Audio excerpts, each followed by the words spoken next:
इस पॉडकास्ट ਤੇ ਤੁਹਾਡਾ ਸਵਾਗਤ ਤੇ ਮੈਂ ਤੁਹਾਡਾ ਆਪਣਾ ਸ਼ਾਇਰ ਯਾਰ। ਅੱਜ ਦੇ ਇਸ ਪ੍ਰੋਗਰਾਮ ਤੁਸੀਂ ਸੁਣੋਗੇ ਹਿੰਦੀ ਸਾਹਿਤਿਆ ਦੀ ਮਕਬੂਲ ਲੇਖਕਾ ਮਹਾਦੇਵੀ ਵਰਮਾ ਦੀ ਲਿਖੀ ਹੋਈ ਕਹਾਣੀ ਬਿੰਦਾ।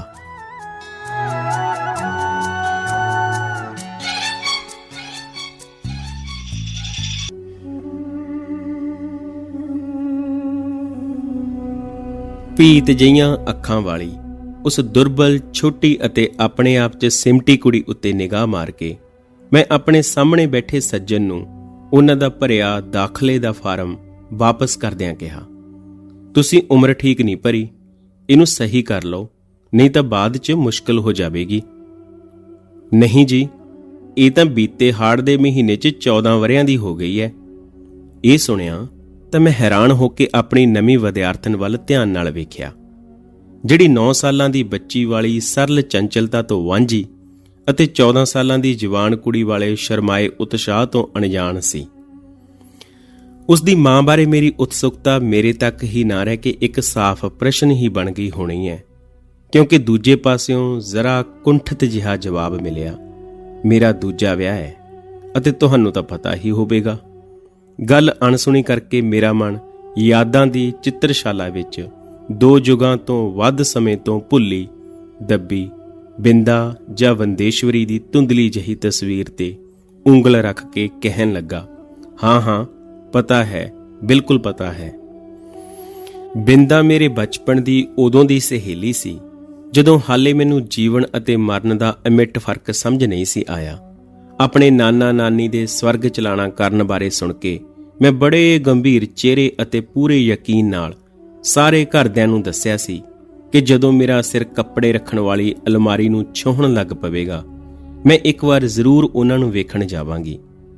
ਮੇਰੇ ਇਸ ਪੁੰਨ ਸੰਕਲਪ ਦਾ ਵਿਰੋਧ ਕਰਨ ਨੂੰ ਕਿਸੇ ਦਾ ਜੀ ਨਾ ਕੀਤਾ ਅਤੇ ਨਾ ਹੀ ਮੈਂ ਇੱਕ ਵਾਰ ਮਰ ਕੇ ਕਦੀ ਨਾ ਵਾਪਸ ਪਰਤਣ ਦਾ ਨਿਯਮ ਸਮਝਿਆ।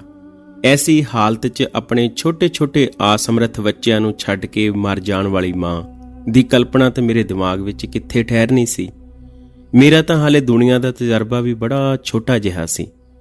ਅਗਿਆਨਤਾ ਦੇ ਵੇਲੇ ਤੋਂ ਮੇਰਾ ਸਾਥ ਦੇਣ ਵਾਲੀ ਚਿੱਟੀ ਕੁੱਤੀ ਪੌੜੀਆਂ ਦੇ ਥੱਲੇ ਬਣੀ ਹਨੇਰੀ ਕੋਠੜੀ ਵਿੱਚ ਅੱਖਾਂ ਮੀਟੀਂ ਪਏ ਆਪਣੇ ਕਤੂਰਿਆਂ ਲਈ ਇੰਨਾ ਸਤਰਕ ਤੇ ਖਤਰਨਾਕ ਹੋ ਜਾਂਦੀ ਕਿ ਉਹਦਾ ਭੌਂਕਣਾ ਮੇਰੀ ਸਾਰੀ ਮਮਤਾ ਭਰੀ ਮਿੱਤਰਤਾ ਤੇ ਪਾਣੀ ਫੇਰ ਦਿੰਦਾ ਸੀ। ਪੂਰੀ ਬਿੱਲੀ ਵੀ ਆਪਣੇ ਛੋਟੇ ਜਿਹੇ ਬਲੂੰਗੜਿਆਂ ਨੂੰ ਆਪਣੇ ਤਿੱਖੇ ਅਤੇ ਨੋਕੀਲੇ ਦੰਦਾਂ 'ਚ ਫਸਾ ਕੇ ਇਸ ਤਰ੍ਹਾਂ ਲਿਆਉਂਦੀ ਕਿ ਉਹਨਾਂ ਨੂੰ ਕਦੇ ਕੋਈ ਦੰਦ ਨਾ ਚੁੱਭੇ। ਉੱਤੇ ਛੱਤ ਦੀ ਨੁੱਕੜ 'ਚ ਕਬੂਤਰਾਂ ਦਾ ਅਤੇ ਵੱਡੀ ਫੋਟੋ ਪਿੱਛੇ ਚਿੜੀਆਂ ਦਾ ਆਲਣਾ ਸੀ।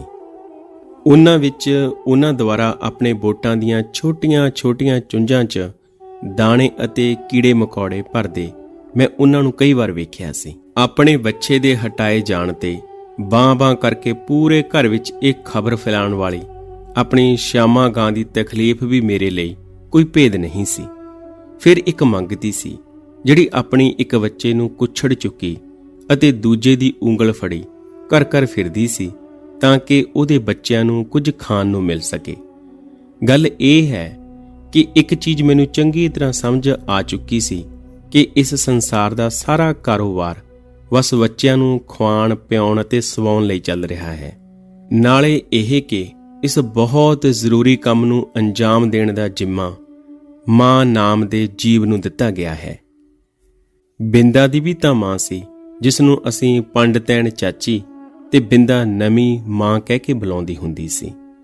ਉਹ ਆਪਣੀ ਗੋਰੀ ਚਿੱਟੀ ਤੇ ਮੋਟੀ ਦੇਹ ਨੂੰ ਰੰਗੀਨ ਸਾੜੀ 'ਚ ਕੱਸੀ ਸੱਜ ਕੇ ਮੰਜੇ ਉੱਤੇ ਬੈਠੀ, ਫੁੱਲੀਆਂ ਗੱਲਾਂ ਤੇ ਫੀਨੇ ਨੱਕ ਜੇ ਦੋਵੇਂ ਪਾਸੇ ਕੱਚ ਦੇ ਵਟਨਾਂ ਵਾਂਗ ਚਮਕਦੀਆਂ ਅੱਖਾਂ ਵਾਲੇ ਮੋਹਣ ਨੂੰ ਤੇਲ ਮਲਦੀ ਰਹਿੰਦੀ ਸੀ। ਬੜੀ ਕਾਰੀਗਰੀ ਨਾਲ ਵਾਹੇ ਵਾਲਾਂ ਵਿੱਚ ਸੰਧੂਰ ਦੀ ਮੋਟੀ ਜਿਹੀ ਲਕੀਰ, ਉੱਗੀਆਂ ਅੱਖਾਂ ਵਿੱਚ ਕਾਲੇ ਡੋਰਿਆਂ ਜਿਹਾ ਸੁਰਮਾ, ਚਮਕੀਲੇ ਕੰਨ ਫੁੱਲ, ਗਲ 'ਚ ਮਾਲਾ, ਨਗ ਵਾਲੀਆਂ ਰੰਗ ਬਰੰਗੀਆਂ ਚੂੜੀਆਂ ਅਤੇ ਘੁੰਗਰੂਆਂ ਵਾਲੀਆਂ ਪੰਜੇਬਾਂ ਮੈਨੂੰ ਬੜੇ ਚੰਗੇ ਲੱਗਦੇ ਸਨ। ਇਹਨਾਂ ਸਾਰਿਆਂ ਨਾਲ ਉਹ ਮੈਨੂੰ ਕਿਸੇ ਪਟੋਲੇ ਵਰਗੀ ਜਾਪਦੀ ਸੀ।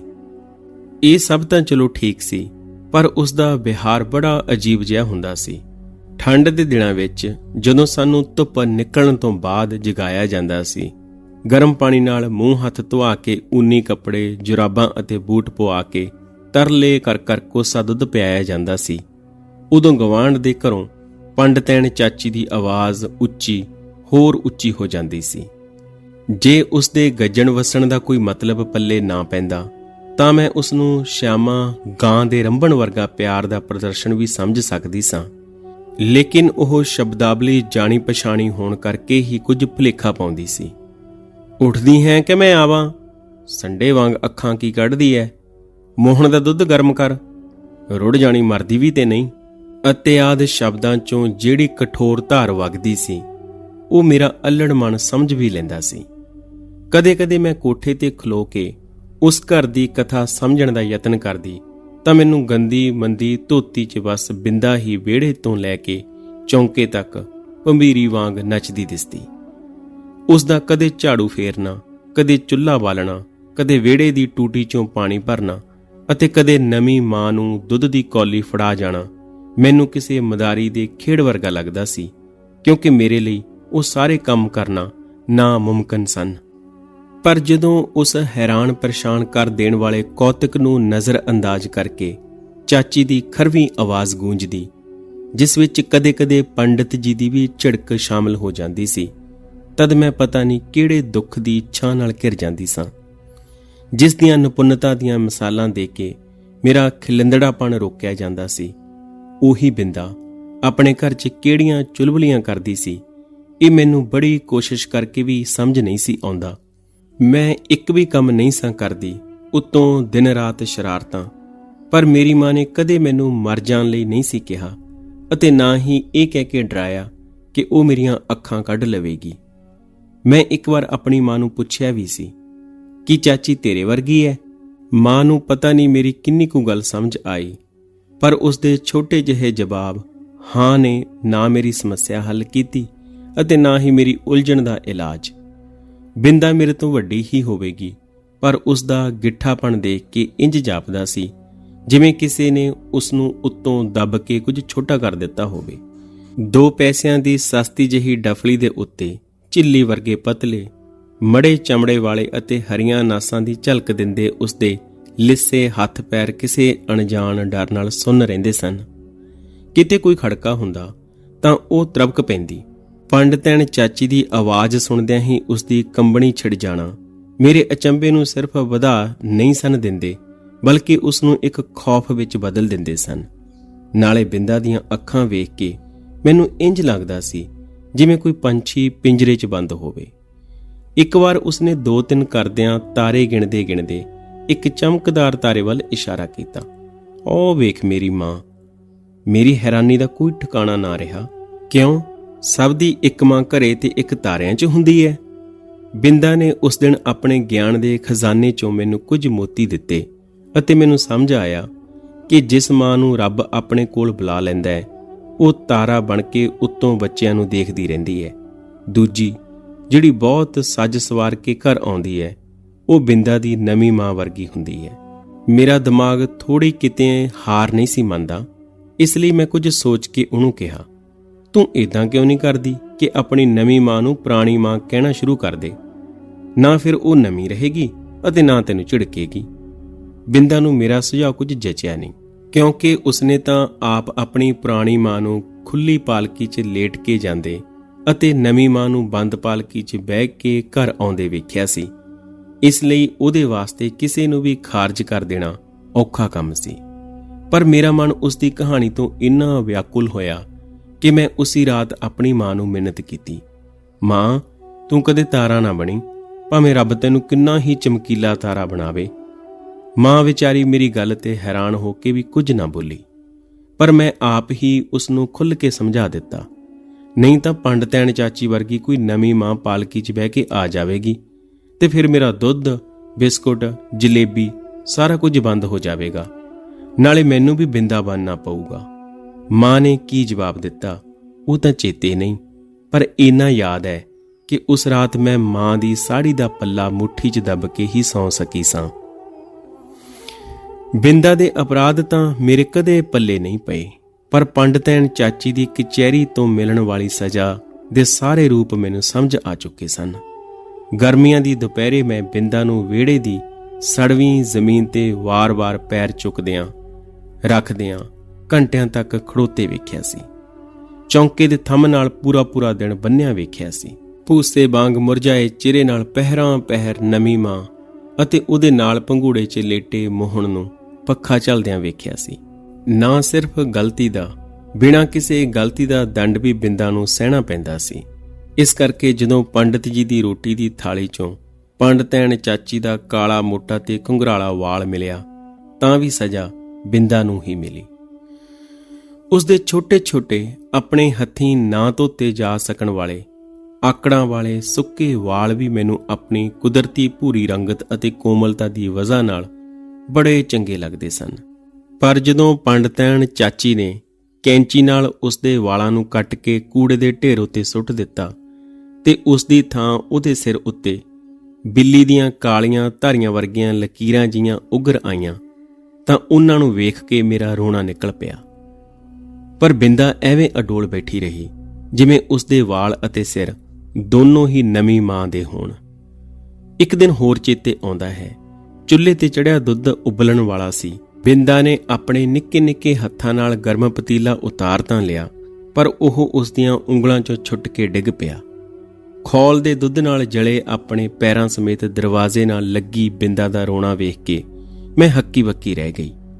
ਮੇਰੇ ਲਈ ਇਹ ਸਮਝਣਾ ਔਖਾ ਸੀ ਕਿ ਪੰਡਤੈਣ ਚਾਚੀ ਨੂੰ ਕਹਿ ਕੇ ਉਹ ਕੋਈ ਦਵਾਈ ਕਿਉਂ ਨਹੀਂ ਲਵਾ ਲੈਂਦੀ। ਉੱਤੋਂ ਜਦੋਂ ਬਿੰਦਾ ਮੇਰਾ ਹੱਥ ਫੜ ਕੇ ਆਪਣੇ ਜ਼ੋਰ ਨਾਲ ਧੜਕਦੇ ਦਿਲ ਤੇ ਲਾ ਕੇ ਮੈਨੂੰ ਕਹਿਣ ਲੱਗੀ ਮੈਂ ਉਸਨੂੰ ਕਿਤੇ ਲੁਕੋ ਲਵਾਂ, ਤਾਂ ਮੇਰੇ ਵਾਸਤੇ ਉਹ ਸਭ ਰਹੱਸਪੂਰਨ ਹੋ ਗਿਆ। ਮੈਂ ਉਸਨੂੰ ਖਿੱਚ ਕੇ ਆਪਣੇ ਘਰ ਤਾਂ ਲੈ ਆਈ, ਪਰ ਨਾ ਮੈਂ ਉਸਨੂੰ ਉੱਪਰ ਆਪਣੀ ਮਾਂ ਕੋਲ ਲਿਜਾ ਸਕੀ, ਨਾ ਉਸਦੇ ਲੁਕਣ ਲਈ ਕੋਈ ਥਾਂ ਲੱਭ ਸਕੀ। ਇੰਨੇ ਵਿੱਚ ਕੰਧ ਉੱਤੋਂ ਲੰਘ ਕੇ ਆਉਂਦੀ ਪੰਡਤੈਣ ਚਾਚੀ ਦੀ ਉੱਚੀ ਤੇ ਡਰਾਉਣੀ ਆਵਾਜ਼ ਨੇ ਸਾਨੂੰ ਇੰਨਾ ਦਹਿਸ਼ਤ ਵਿੱਚ ਪਾ ਦਿੱਤਾ ਕਿ ਅਸੀਂ ਹੜਬੜੀ 'ਚ ਉਸ ਕੋਠੜੀ ਵਿੱਚ ਜਾ ਵੜੀਆਂ ਜਿਹਦੇ ਵਿੱਚ ਗਾਂ ਲਈ ਪੱਠੇ ਰੱਖੇ ਜਾਂਦੇ ਸਨ। ਮੈਨੂੰ ਤਾਂ ਪੱਤੀਆਂ ਵੀ ਚੁਭ ਰਹੀਆਂ ਸਨ, ਹਨੇਰਾ ਵੀ ਤਕਲੀਫ ਦੇ ਰਿਹਾ ਸੀ, ਪਰ ਬਿੰਦਾ ਆਪਣੇ ਸੜੇ ਪੈਰ ਘਾਹ ਵਿੱਚ ਪਾ ਕੇ ਆਪਣੇ ਠੰਡੇ ਹੱਥਾਂ 'ਚ ਮੇਰਾ ਹੱਥ ਫੜੀ ਇੰਜ ਬੈਠੀ ਸੀ ਜਿਵੇਂ ਉਹ ਚੁਭਦਾ ਘਾਹ ਕੋਈ ਰੇਸ਼ਮੀ ਵਿਛਾਉਣਾ ਹੋਵੇ। ਮੇਰੀ ਸ਼ਾਇਦ ਅੱਖ ਲੱਗੀ ਸੀ, ਕਿਉਂਕਿ ਪੱਠੇ ਕੱਢਣ ਆਇਆ ਗੋਪੀ ਉਸ ਅਜੀਬ ਨਜ਼ਾਰੇ ਦਾ ਐਲਾਨ ਕਰਨ ਲਈ ਰੌਲਾ ਪਾ ਰਿਹਾ ਸੀ। ਤਾਂ ਮੈਂ ਅੱਖਾਂ ਮਲਦਿਆਂ ਪੁੱਛਿਆ, ਦਿਨ ਚੜ੍ਹ ਆਇਆ? ਮੇਰੀ ਮਾਂ ਨੇ ਬਿੰਦਾ ਦੇ ਪੈਰਾਂ ਤੇ ਚੂਨੇ ਦਾ ਪਾਣੀ ਅਤੇ ਤਿਲਾਂ ਦਾ ਤੇਲ ਲਗਾ ਕੇ ਕਿਸੇ ਖਾਸ ਨੌਕਰ ਦੇ ਘਰ ਉਹਨੂੰ ਭਜਵਾਤਾ।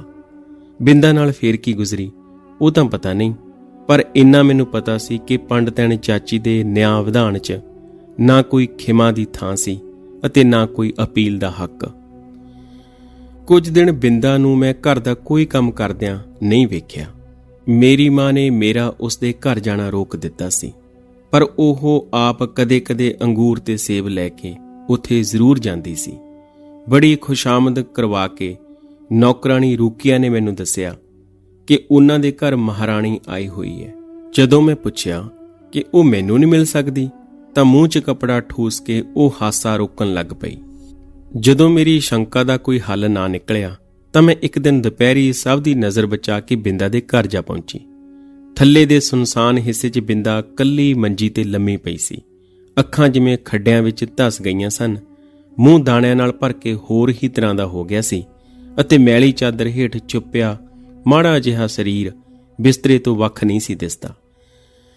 ਡਾਕਟਰ, ਦਵਾਈਆਂ ਦੀਆਂ ਸ਼ੀਸ਼ੀਆਂ, ਸਿਰ ਤੇ ਹੱਥ ਫੇਰਦੀ ਮਾਂ ਅਤੇ ਮੰਜੇ ਦੇ ਦੁਆਲੇ ਚੱਕਰ ਕੱਢਦੇ ਬਾਊ ਜੀ ਤੋਂ ਬਿਨਾਂ ਵੀ ਕੋਈ ਬਿਮਾਰੀ ਹੁੰਦੀ ਹੈ, ਇਹ ਮੈਨੂੰ ਪਤਾ ਹੀ ਨਹੀਂ ਸੀ। ਇਸ ਲਈ ਕੱਲੀ ਪਈ ਬਿੰਦਾ ਦੇ ਲਾਗੇ ਖੜ ਕੇ ਮੈਂ ਹੈਰਾਨੀ ਨਾਲ ਚਾਰੋਂ ਪਾਸੇ ਵੇਖਦੀ ਰਹੀ।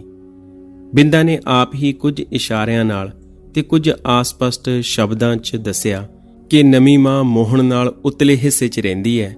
ਸ਼ਾਇਦ ਚੇਚਕ ਦੇ ਡਰ ਦੇ ਮਾਰੇ ਸਵੇਰੇ ਸ਼ਾਮ ਆ ਕੇ ਕੰਮ ਕਰਨ ਵਾਲੀ ਉਸ ਦਾ ਕੰਮ ਕਰ ਜਾਂਦੀ ਹੈ। ਉਸ ਤੋਂ ਬਾਅਦ ਮੈਂ ਬਿੰਦਾ ਨੂੰ ਨਾ ਮਿਲ ਸਕੀ, ਕਿਉਂਕਿ ਮੇਰੀ ਇਸ ਹੁਕਮ ਅਦੂਲੀ ਤੋਂ ਮਾਂ ਬੜੀ ਫਿਕਰਮੰਦ ਹੋ ਗਈ ਸੀ। ਇੱਕ ਦਿਨ ਸਵੇਰੇ ਹੀ ਰੂਕੀਆ ਨੇ ਆ ਕੇ ਮਾਂ ਨੂੰ ਪਤਾ ਨਹੀਂ ਕੀ ਦੱਸਿਆ ਕਿ ਮਾਂ ਆਪਣਾ ਰਾਮਾਇਣ ਦਾ ਪਾਠ ਬੰਦ ਕਰਕੇ ਅੱਖਾਂ ਪੂੰਝਦੀ ਬਿੰਦਾ ਦੇ ਘਰ ਵੱਲ ਨਿਕਲ ਗਈ।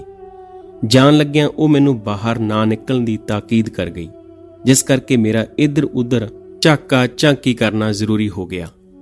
ਰੂਕੀਆ ਮੇਰੇ ਲਈ ਕਿਸੇ ਜਾਣੀ ਜਾਣ ਤੋਂ ਘੱਟ ਨਹੀਂ ਸੀ, ਪਰ ਉਹ ਹੱਥ ਪੈਰ ਜੁੜਵਾਏ ਬਿਨਾਂ ਕੁਝ ਦੱਸਦੀ ਨਹੀਂ ਸੀ ਤੇ ਉਹਦੀਆਂ ਮਿੰਨਤਾਂ ਕਰਨਾ ਮੇਰੀ ਸ਼ਾਨ ਦੇ ਖਿਲਾਫ ਸੀ। ਆਖਿਰ ਬਾਰੀ ਥਾਣੀ ਝਾਕ ਕੇ ਮੈਨੂੰ ਹੋਰ ਤਾਂ ਕੁਝ ਦਿਸਿਆ ਨਾ, ਬਸ ਬੰਦਿਆਂ ਦੀ ਉਹੋ ਜਿਹੀ ਭੀੜ ਜਮ੍ਹਾਂ ਦਿਸੀ ਜਿਹੜੀ ਕਿਸੇ ਬਰਾਤ ਜਾਂ ਵਿਆਹ ਦੇ ਮੌਕੇ ਤੇ ਹੁੰਦੀ ਹੈ। ਮਤਲਬ ਉਸ ਘਰ ਵਿੱਚ ਕੋਈ ਵਿਆਹ ਹੈ, ਪਰ ਕਿਹਦਾ? ਇਹੋ ਜਿਹੇ ਸਵਾਲ ਮੇਰੇ ਦਿਮਾਗ ਦਾ ਇਮਤਿਹਾਨ ਲੈ ਰਹੇ ਸਨ। ਪੰਡਤ ਜੀ ਦਾ ਵਿਆਹ ਤਾਂ ਹੁਣ ਉਦੋਂ ਹੋਵੇਗਾ ਜਦੋਂ ਪੰਡਤੈਣ ਚਾਚੀ ਮਰ ਕੇ ਤਾਰਾ ਬਣੇਗੀ। ਹਾਲੇ ਠੀਕ ਤਰ੍ਹਾਂ ਵਹਿ ਵੀ ਨਾ ਸਕਣ ਵਾਲੇ ਮੋਹਨ ਦਾ ਤਾਂ ਵਿਆਹ ਹੋ ਹੀ ਨਹੀਂ ਸਕਦਾ। ਸਭ ਸੋਚ ਵਿਚਾਰ ਕਰਕੇ ਮੈਂ ਇਸ ਨਤੀਜੇ ਤੇ ਪਹੁੰਚੀ ਕਿ ਵਿਆਹ ਬਿੰਦਾ ਦਾ ਹੀ ਹੋ ਰਿਹਾ ਹੈ ਅਤੇ ਉਸਨੇ ਮੈਨੂੰ ਬੁਲਾਇਆ ਤੱਕ ਨਹੀਂ। ਇਸ ਨਰਾਦਰ ਤੋਂ ਦੁਖੀ ਹੋ ਕੇ ਮੇਰਾ ਬੜਾ ਦਿਲ ਕੀਤਾ ਕਿ ਸਾਰੇ ਗੁੱਡੇ ਗੁੱਡੀਆਂ ਨੂੰ ਗਵਾਹ ਬਣਾ ਕੇ ਪ੍ਰਣ ਕਰ ਲਵਾਂ ਕਿ ਆਪਣੇ ਕਿਸੇ ਵੀ ਸ਼ੁਭ ਸਮਾਰੋਹ ਤੇ ਬਿੰਦਾ ਨੂੰ ਨਹੀਂ ਸੱਦਣਾ। ਫਿਰ ਕਈ ਦਿਨਾਂ ਤੱਕ ਬਿੰਦਾ ਦੇ ਘਰ ਵਾਲੇ ਝਾਤੀਆਂ ਮਾਰਨ ਮਗਰੋਂ ਮੈਂ ਮਾਂ ਨੂੰ ਉਸਦੇ ਸਹੁਰਿਓਂ ਵਾਪਸ ਆਉਣ ਬਾਰੇ ਪੁੱਛਿਆ ਤਾਂ ਪਤਾ ਲੱਗਾ ਕਿ ਉਹ ਤਾਂ ਆਪਣੀ ਆਕਾਸ਼ 'ਚ ਵਸਦੀ ਮਾਂ ਕੋਲ ਚਲੀ ਗਈ ਹੋਈ ਸੀ। ਉਸ ਦਿਨ ਤੋਂ ਬਾਅਦ ਅਕਸਰ ਚਮਕੀਲੇ ਤਾਰੇ ਦੇ ਆਲੇ ਦੁਆਲੇ ਫੈਲੇ ਛੋਟੇ ਤਾਰਿਆਂ ਵਿੱਚ ਮੈਂ ਬਿੰਦਾ ਨੂੰ ਲੱਭਦੀ ਰਹੀ, ਪਰ ਇੰਨੀ ਦੂਰੋਂ ਪਛਾਣਨਾ ਕਿਹੜਾ ਸੌਖਾ ਸੀ। ਕਿੰਨਾ ਸਮਾਂ ਬੀਤ ਚੁੱਕਿਆ ਹੈ, ਪਰ ਬਿੰਦਾ ਅਤੇ ਉਸ ਦੀ ਨਵੀਂ ਮਾਂ ਦੀ ਕਹਾਣੀ ਖਤਮ ਨਹੀਂ ਹੋਈ। ਕੌਣ ਦੱਸ ਸਕਦਾ ਹੈ ਕਦੇ ਖਤਮ ਹੋਏਗੀ ਵੀ ਜਾਂ ਨਹੀਂ। ਸ਼ੁਕਰੀਆ।